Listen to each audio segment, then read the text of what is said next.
Have you ever wondered why it's harder to make comping with brushes sound as good as it does with sticks? Let's see if we can figure this out. If you want to be a proficient brush player, it's really important that you pay attention to the sound that you produce, because the vertical techniques that you know with sticks don't always translate very well to brushes. Let's have a listen to a comping exercise from one of John Riley's books.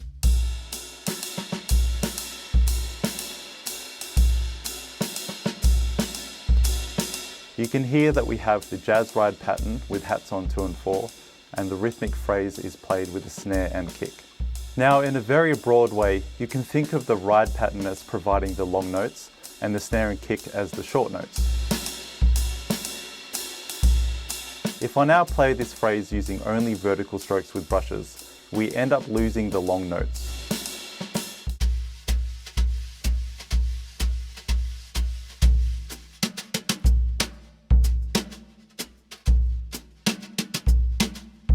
As soon as I stopped sweeping to play the phrase, the foundation of the groove disappeared. It's as if I stopped playing the ride cymbal pattern with sticks. For this not to happen, we need to incorporate consistent lateral strokes.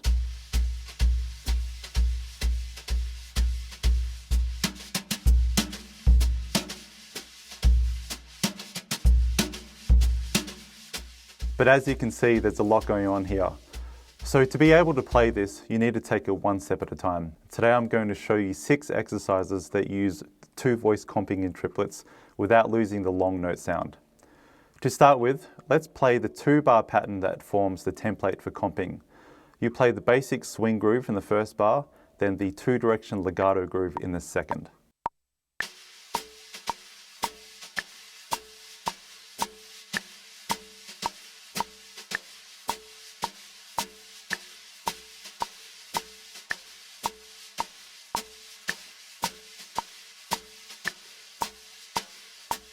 As the right hand continues to play the sweeps on all 4 beats, this takes care of the long note aspect, which is like the jazz ride pattern.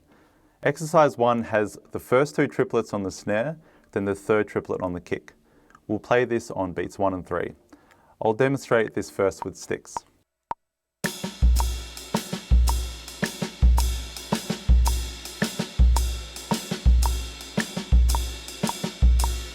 To apply this to brushes, you play outward accented sweeps in the right hand on beats 1 and 3, and inward unaccented sweeps on beats 2 and 4. The left hand plays accented outward sweeps on the 2nd triplet of beat 1 and 3, with the kick following straight afterwards.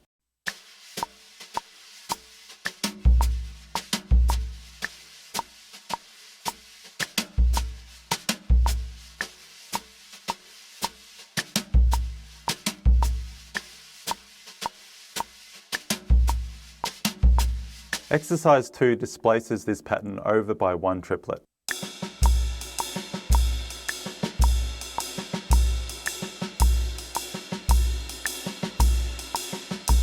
The right hand plays unaccented sweeps on beats 1 and 3, but there is no need to sweep on beats 2 and 4.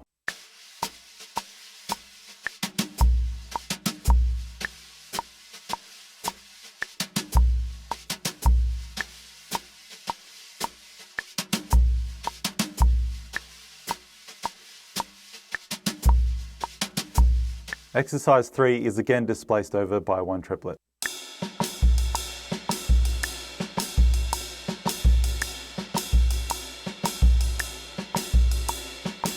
With this one, it's important to focus on playing the right hand in perfect unison with the hi-hat on beats 2 and 4.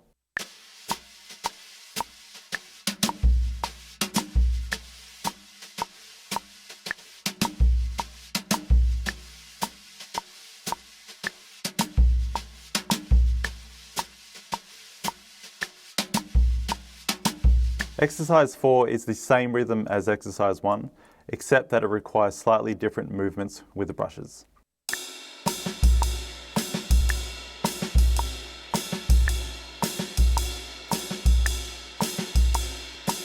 When playing the middle triplet with the left hand after beats 2 and 4, it's easier to cross over the right hand and play an outward sweep instead of an inward sweep, as this causes the brushes to get very close and almost crash.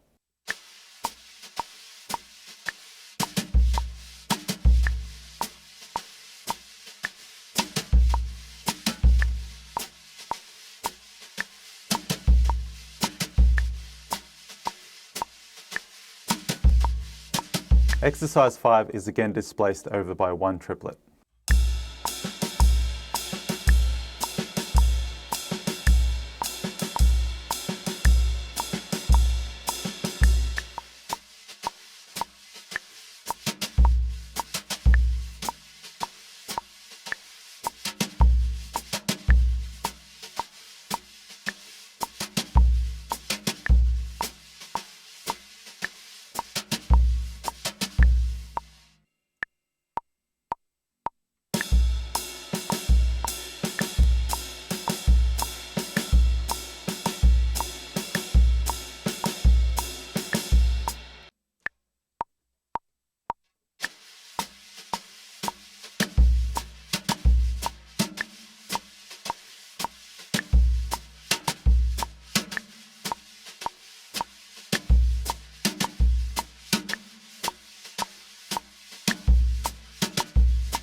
I'll now play each of the 2-bar phrases along to a backing track.